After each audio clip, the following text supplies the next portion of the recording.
have to repeat myself. In other words, I have to do a message I've already done because I get this question quite often, and I can't find the message that I already answered this by its title.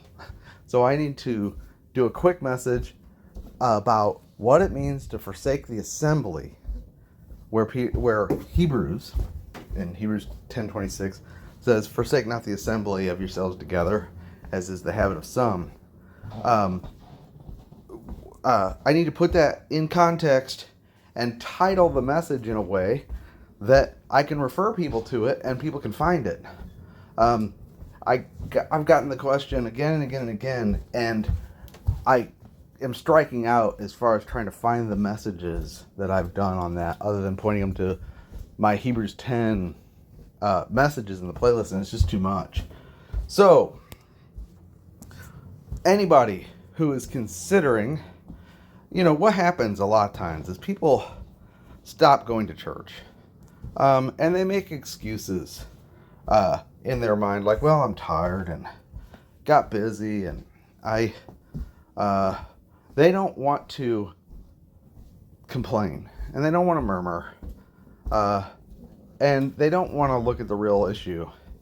But they look up and they've noticed that they haven't been there for some time.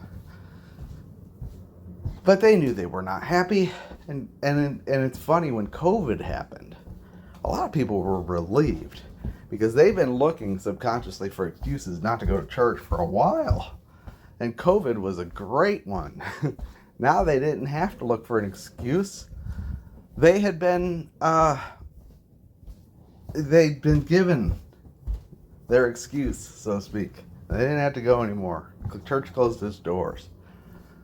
And especially since the internet, somebody called this the age of the dispensation of the cyber dispensation, and they meant it as a pejorative term, but it is true. Most people are going online to get their answers. You go to church hoping that you're going to find some truth to settle your conscience, but instead you are given accusations that unsettle your conscience. So you go home and you get on the internet looking, which is what you do for answers these days. What do you do when you're wondering about this and that? You get on your phone, you get on the internet. And there are people that God has raised up to give answers and give food to the needy. And where are these answers? They're on the internet, just like for everything. The pastors are all mad that people are listening to people on YouTube. And it's funny, they say, well, anybody can get on YouTube and people go after them. They have no discernment, no accountability. Now on YouTube, there are people who do like lighting tricks and stuff to make it look like they've professionally lit their bedroom, to make it look like a studio, to give themselves some credibility, to make themselves look like a subject matter expert. And they actually, through their thumbnails, get more views. Like statistically, that's a thing. It's recommended that you do that kind of thing to establish your credibility. Well, how's that any different from a pastor standing behind a pulpit on a stage? The stage and the pulpit is a presentation method to give the pastor the appearance of credibility, so that he's the guy who's elevated above us, and we'll listen to him. He's got the credibility to speak. It's a psychological ploy to give credibility to someone where it may or may not be due.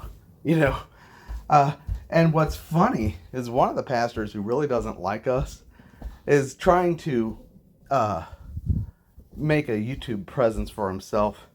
And on his thumbnails, they're following the rules of what you should do to establish credibility online. And he's got high-resolution thumbnails. That's one of the things on the checklist. I don't have those, by the way. Maybe I should, but on his high-resolution thumbnails, he actually has pictures of himself in a pose preaching, and whoever did the thumbnails puts a glow around him. So his body is outlined with an electric glow. Just like in Renaissance art, they would take bishops and saints and paint a halo over their head. What kind of shenanigans is that? I mean, it's just ridiculous. No, pastors are the original smoke and mirrors wizard behind the curtain. They're the ones who taught everybody what that is in the Western world. They're the magicians. Not all of them, but that whole system comes from convincing everybody that you are the one who knows everything and should be listened to in spiritual matters, in things related to your eternal destiny. You should listen to this person, not because you are firmly persuaded in your mind and your conscience because of the knowledge of the truth and you've been brought into a full agreement, but because you've been taught that this is the person you obey, and this is the person who has the credibility because they're on the stage with the pulpit and they wear the black robe. In the Catholic churches, it was really bad. They were up on these, they would sit on thrones and then they would go ascend to a pulpit that was raised 20 feet above the crowd, like a rock star, a stone parapet with statues of demons and disfigured, suffering penitents adorning their feet, as if they're stomping on the feet of their enemies and God's enemies. And then they would read in Latin, which you couldn't understand, to show what experts they are, and then expound whatever nonsense would come out of their mouth. And you were just trained to say amen, whether you agreed or not. And if you disagreed, you were one of the enemies represented by one of those statues. You're probably going to hell. That's how that was in the Catholic system when they were in the height of their strength, backed by the state and all that. Well, it's not that much different today with the pastors who make a big show about their authority.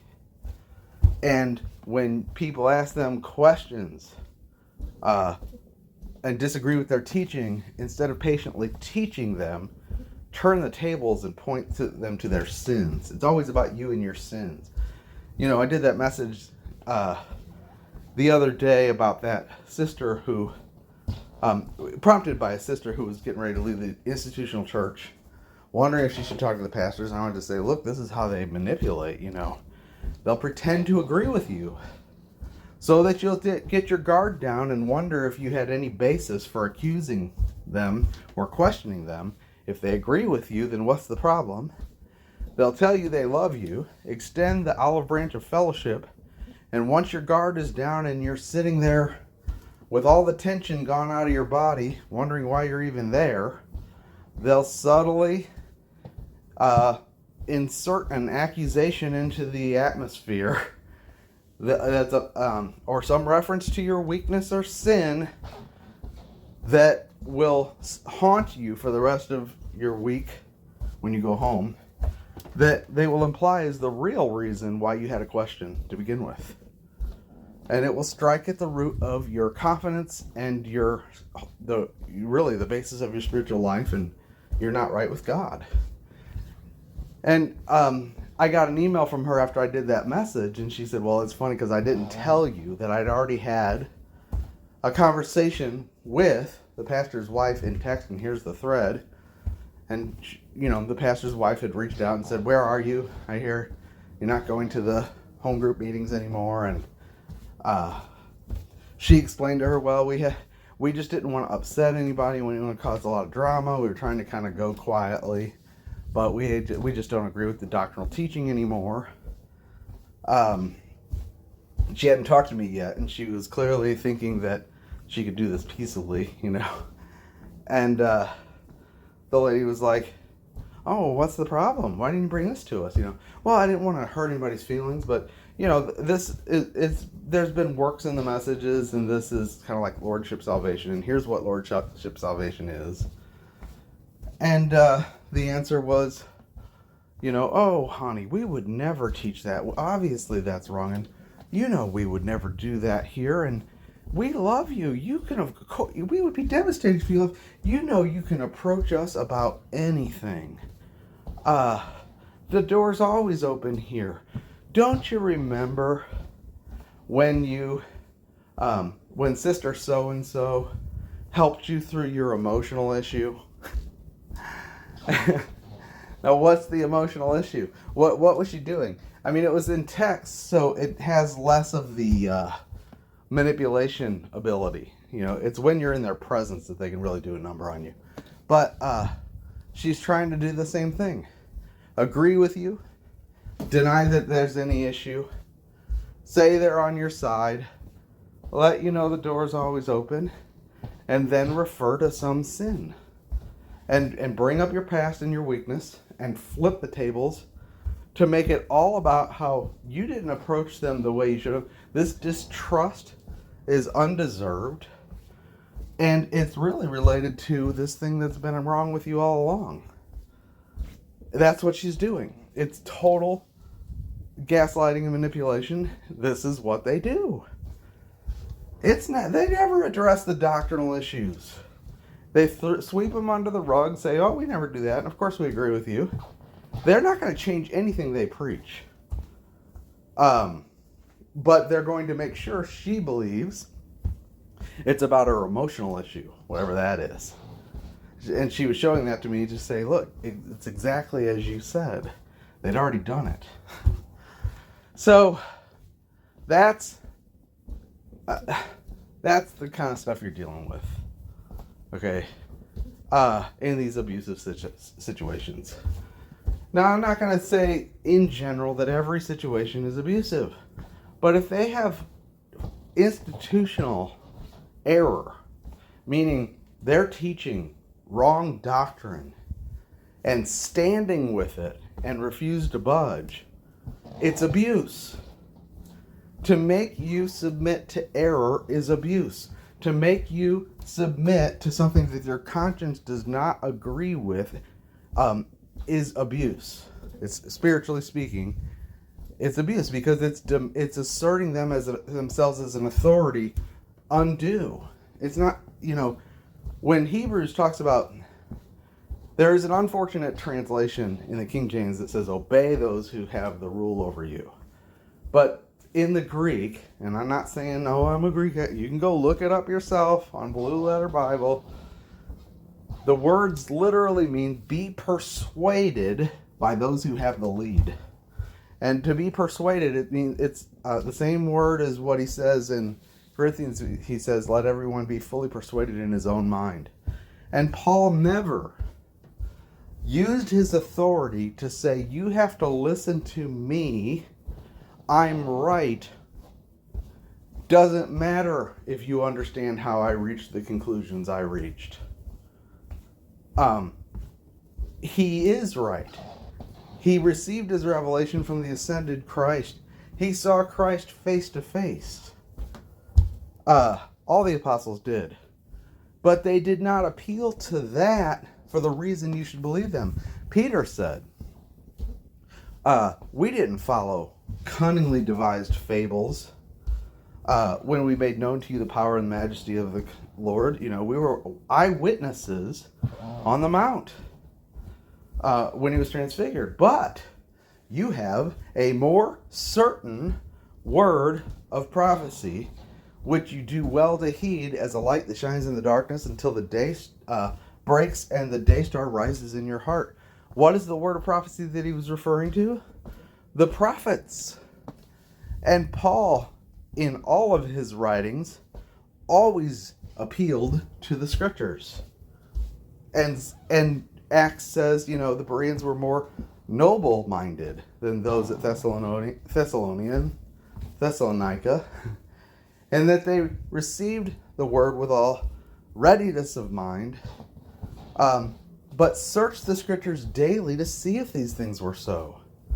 Paul always spoke from the Scriptures and argued and supported his points from the Scriptures so that people could be fully persuaded that something was true in order to walk in agreement with the truth with a good conscience. And he said that we are to hold the mystery of the faith in a good conscience.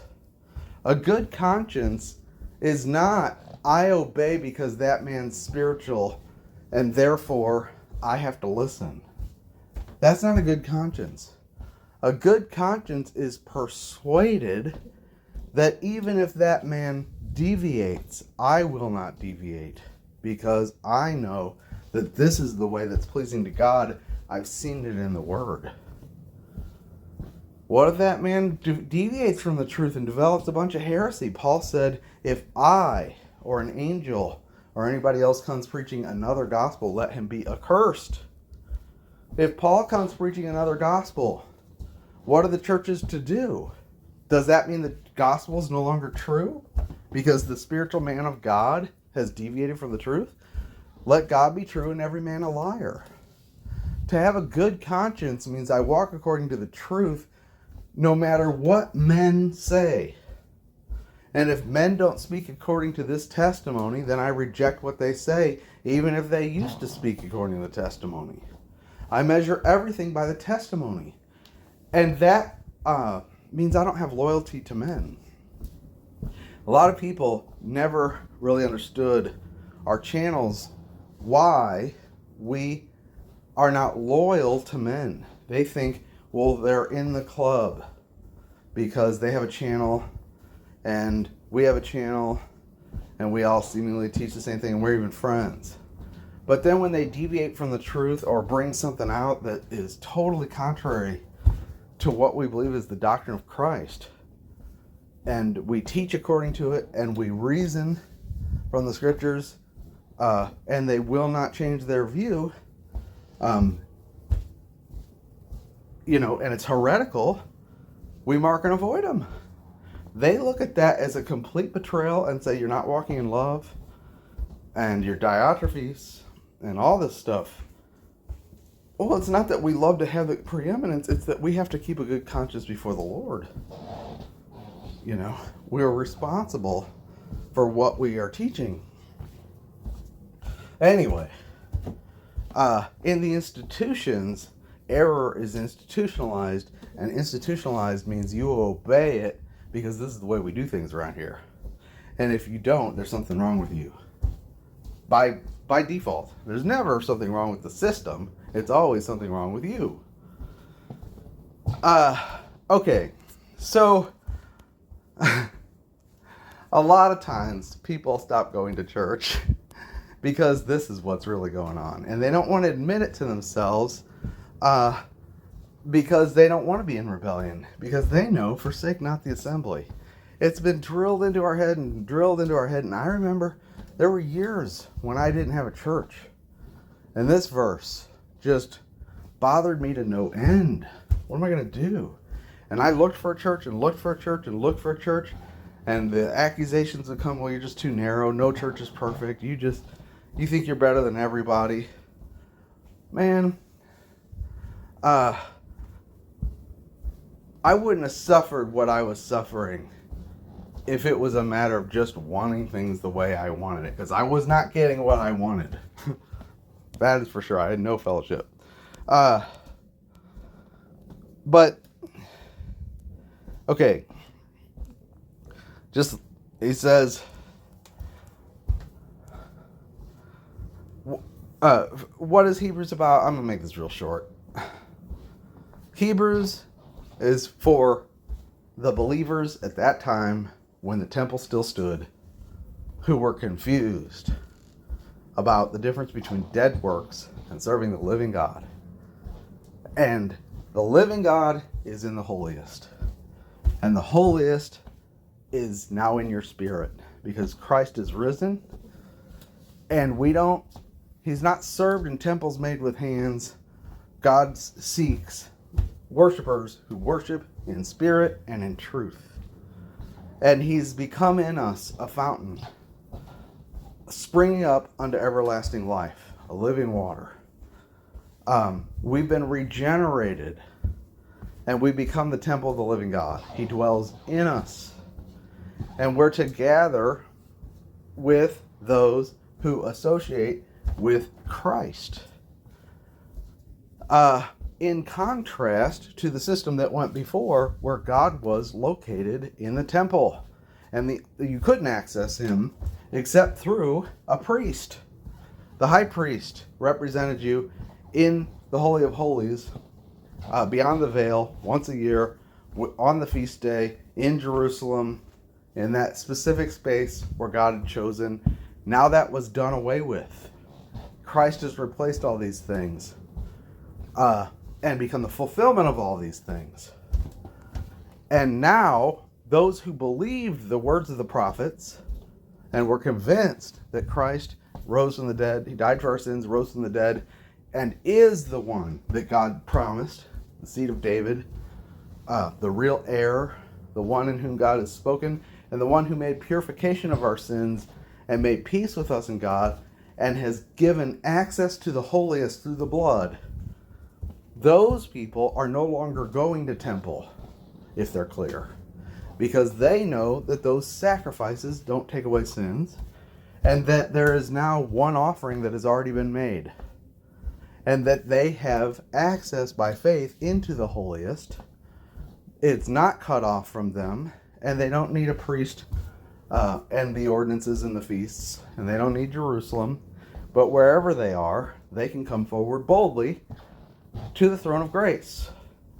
And they are being persecuted by those who do not believe that, but say, no, you have to keep the feast, and you have to keep the law, because God gave the law through Moses, and Moses is our hero, and the temple is beautiful, and the priesthood was ordained by God, and the sacrifices were something God ordained, and that's where God is. And so if you've rejected the temple, you've rejected God.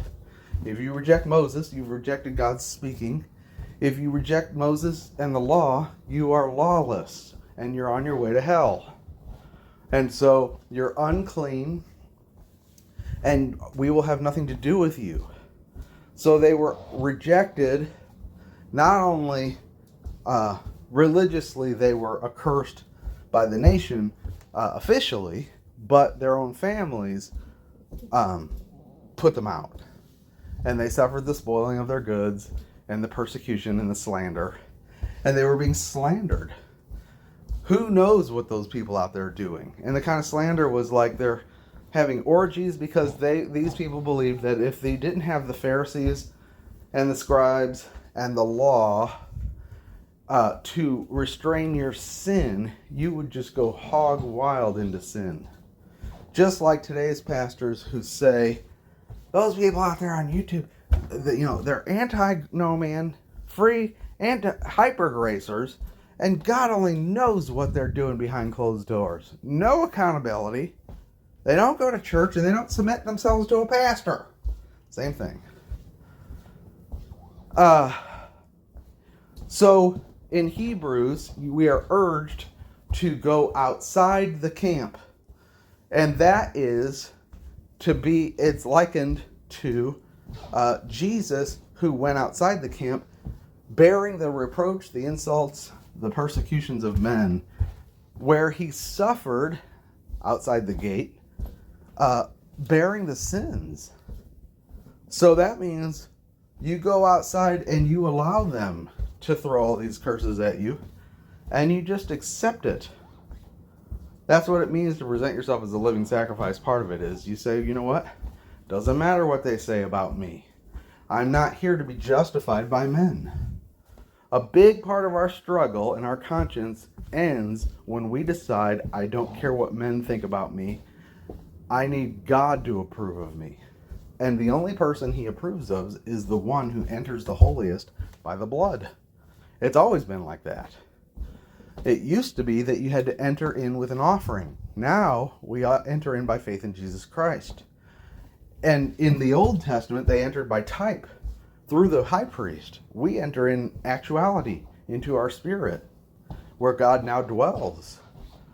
Okay? So there's an assembly of people called the fellowship, called the church, those who are called out and separated from the systems, and from the world system in particular, especially the religious world. From dead works. Now, what are dead works?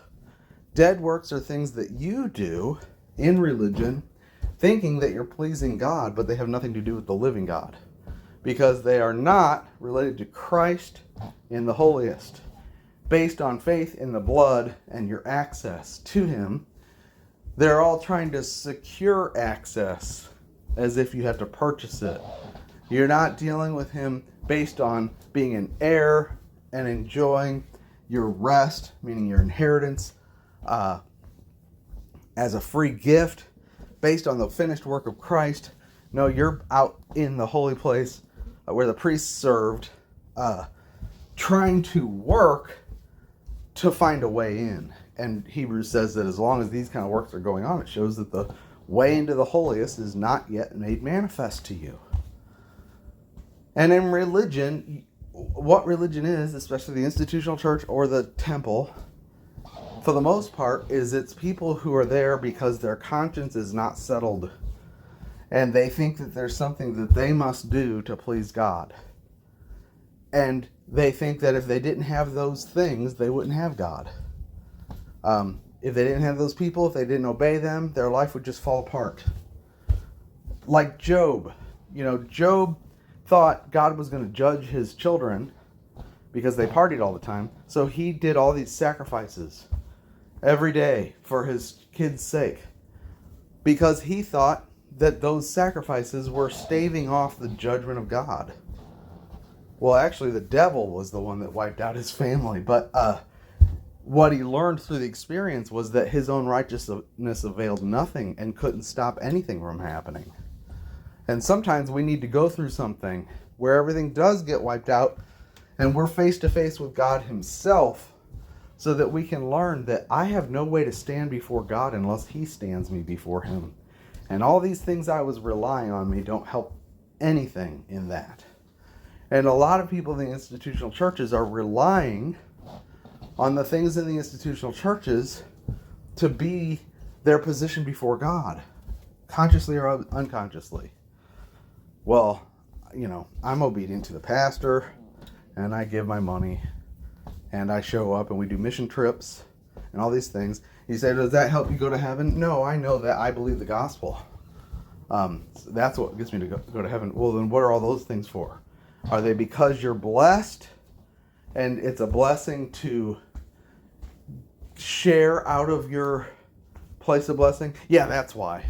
Really? What happens if you stop all those things? Well, God will discipline me. God will punish me. Oh, really? See, it'd be one thing if people went and did these things because they genuinely believed we are so rich that in God, that from our overflow, we just love to come together and listen to the pastor, one man speak, every Sunday, which is not scriptural, by the way. There is a place for the teacher, pastor, shepherd, apostle, prophet. There are places for these gifted ministries, but they're for the equipping of the saints unto the work of the ministry, and it's the saints who build up the body of Christ by speaking to one another in love. And the early church meetings, when they came together, each one had a psalm, one had a prophecy, there were special meetings, I'm sure, because Paul would speak for hours. But that wasn't the norm, where one man spoke every Sunday, and everybody had to sit and listen. That's not the body of Christ. That's something else.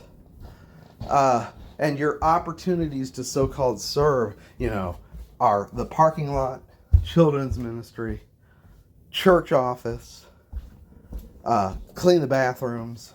That is not that's something else. It's something foreign. But it'd be one thing if we all did that because out of the abundance of our heart, we as a free will offering ran to meet together and listen to one man speak and hoped for the day when it was our turn to stand in the parking lot during the whole church service or work in the children's ministry and babysit all the kids for 5 weeks in a row. And give our obligatory tithe, okay, with no strings attached, but just because of faith in Jesus and how good he is. And people may say that that's what they're doing. But if you say, oh yeah, what happens if you stop? And you watch their responses, they will tell you, well, if I stop, then God will discipline me. He may punish me. He may even take me out early. I will lose everything. All the blessings in my life will dry up. I might lose my job. My marriage might fall apart because I'm not serving. I'm not being a good steward. If I don't tithe, God's opened the windows of heaven to bless me because I tithe. If I rob him, he'll curse me. If I rob God in the tithe and offering, I might be cursed. Now they've forgotten the gospel, which says that Christ became a curse for us, that the blessing of Abraham might come upon us through faith, and instead they've gone back to works. That's what the wage, slave, carrot, stick system does. And what we're taught in the institutional churches is, yes, you're saved by grace, but if you want the blessings of God, the peace with God, a good conscience, it doesn't come from agreeing with the truth and being firmly persuaded in your mind concerning the gospel and what you're standing in, the grace that you're standing in, and all of the supports for the person and work of Christ so that your mind is absolutely convinced that you can come forward boldly to the throne of grace. No, you work for it. It comes through obeying the pastor, tithing, working and getting plugged in. You missing fellowship? We'll have you plugged in. You feel dry? No, you're not. It's not that you're underfed and not getting any spiritual food, even though for the last 3 months we've been preaching Matthew 7 and James 2. No, it's you're not plugged in. You're not serving enough. God's only going to bless. God doesn't bless those who don't bless the pastor. If you want to reap, you got to sow. This is the institutional church system. It's a works system. And it has to be because they've got an overhead. Okay, that is not the assembly that Paul is talking about here. That's dead works. What are dead works? Dead works are things that you do to secure, to earn as a wage, what God gives freely as a gift to the heirs. That is only available as an enjoyment in the holiest, in grace, in rest. You want peace with God and the satisfaction of knowing that all your needs are supplied no matter what happens? Well, that's enjoyed in the presence of God on the basis of your position as a son and an heir, which comes through believing the gospel. The reason I know that my tomorrow is secure, and yeah, that's not to say I don't go through fears, but I know that I have a place in my Father's house and he's never going to leave or forsake me. Even though I might go through the valley of the shadow of death, I will fear no evil, because I regularly avail myself of the presence of the Lord. Dead works, though, keep me out of the presence of the Lord. So people who are in the institutional church system become anemic and fear more because they're always reminded of threats and sins and very rarely told about the access that they have and the riches they have in Christ. And in fact, if we tell you about the riches we have in Christ that are freely available to you, they tell us that we're looking for a license to sin. So, but what does it mean then to not forsake the assembly? Does it mean not to go to temple? No, it means, look, if you leave the temple, you're going to suffer persecution. They're going to send you out the door with curses following. They're going to rail against you. They're going to call you every evil thing. They're going to shun you in the marketplace. They're going to hate you. They're going to persecute you. They're going to treat you the way they treated Jesus. They called him a devil. They're going to call you antinomian, hyper grace, looking for a license to sin, lascivious grace preachers, Satanist, Gnostic, cult leaders. That's what they call us. They have to. And it's not because they're really trying to hurt us or the people that follow us. It's because they've got to stigmatize us so that the people who stay with them won't be tempted to follow. You know, they're trying to protect their situation. But outside the camp is where the fellowship is, the assembly. And the temptation in Hebrews is not that they were tempted not to go to temple anymore, which is how the institutional churches would present it. It's that they were tempted to go back to temple.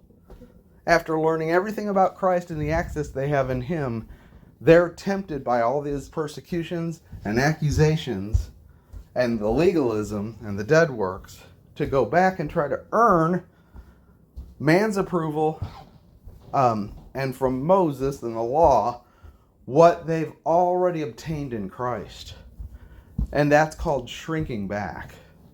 So they're not coming forward boldly by faith in the blood to access what they already have in Christ, even though they don't have anything visible to show for it, because we walk by faith. They're going back to what they can see with their eyes.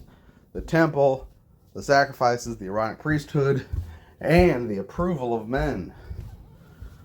Well, this assembly, forsake not the assembly, is a group of persecuted people outside the camp that everybody is saying is disobeying, is antinomian, is walking disorderly, is apostatized, is a cult, and so we're to go outside the camp and bear the reproach.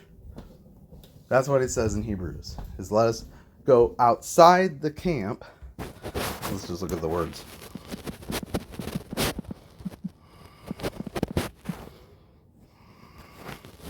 Sorry. Dang it, I hate typing on thumb typing.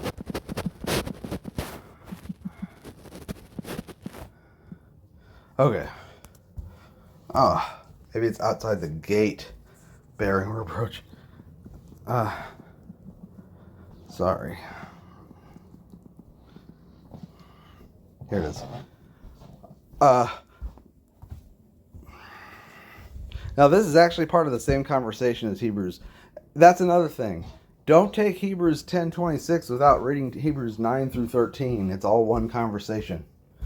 But therefore Jesus also, that he might sanctify the people with his own blood, suffered without the gate.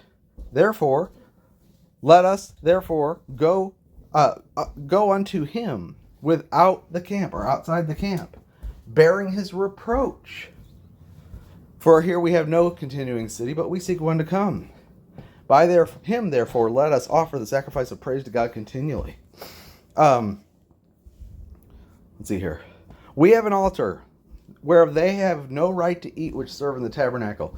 Now, since Hebrews 9, he's been talking about the fact that those who are serving in the physical temple are not eating from the feast we are, because they are in unbelief. They're dead works. They're thinking to earn from God what can only be given as a gift through Christ. We have an altar, which is the table, which is the feast. You know, the shepherd has led us. He's made a table for us in the presence of our enemies. He's made us to sit down, and he's anointed our head with oil, and he's filled our cup, and he's said, mercies shall follow me every day of my life, and I will dwell in the house of the Lord forever. We have an altar, which they have no right to eat, which serve the tabernacle. Why? Because we're in the holiest. And if you're in the tabernacle serving in dead works, that shows that the whole way into the holiest has not yet been made manifest to you. It's only accessible by faith in the blood. For the bodies of those feasts, whose blood is brought into the sanctuary by the high priest for sin, are burned outside the camp. So he's talking about the scapegoat. He's talking about the sacrifice. The animal itself was burned outside the camp. The blood was brought near, but the body of the animal was burned outside the camp. It was a place of refuse. It was a place where you were forgotten. You were less than worthy. That's what he's saying you're being associated with.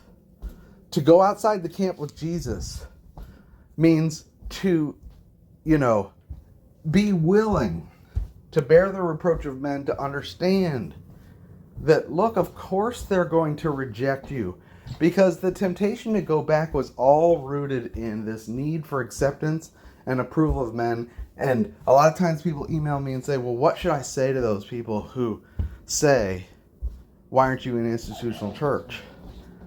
And I always try to tell them, look, you're not going to give them an answer that pleases them. They're going to say all kinds of evil about you, and part of assembling outside the camp is bearing that reproach, not seeking to justify yourself. If you seek to justify yourself to them, you're going back to dead works. Okay? You may be tempted to draw back because they will come up with scriptures your conscience is already weak.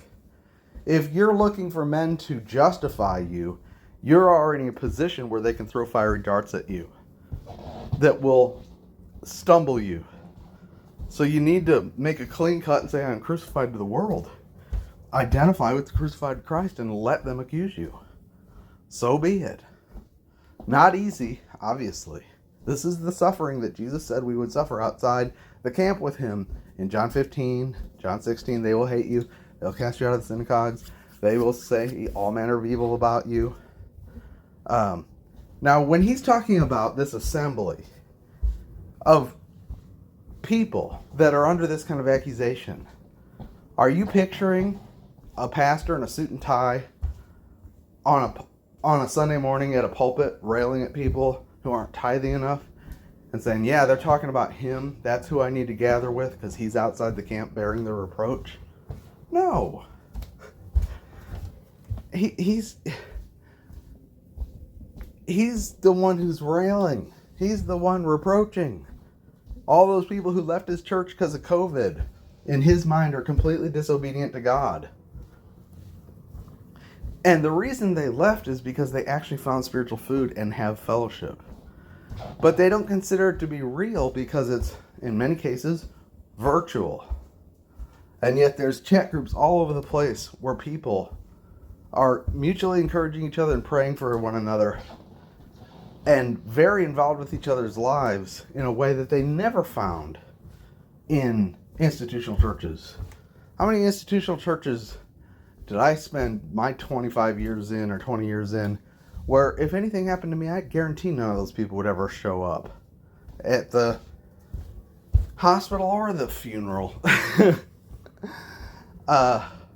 So physical presence is not that big of a deal. Paul said, even though I'm absent with you in the flesh, yet I'm with you in the spirit, rejoicing, beholding you, your order and the steadfastness of your faith in Christ.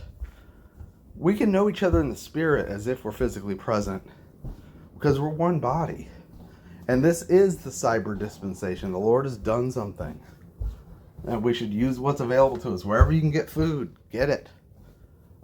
But be willing to bear the reproach. And that's what he's talking about with forsake not the assembly. He is not talking about your need to go to an institutional church full of error where you're being manipulated to work for them while being told that that's how you purchase the blessings that are freely yours in Christ. All right. Now I'm going to save this, forsake not the assembly, so that anytime someone asks me, I can just point to this and say, okay, listen to that message. All right, take care.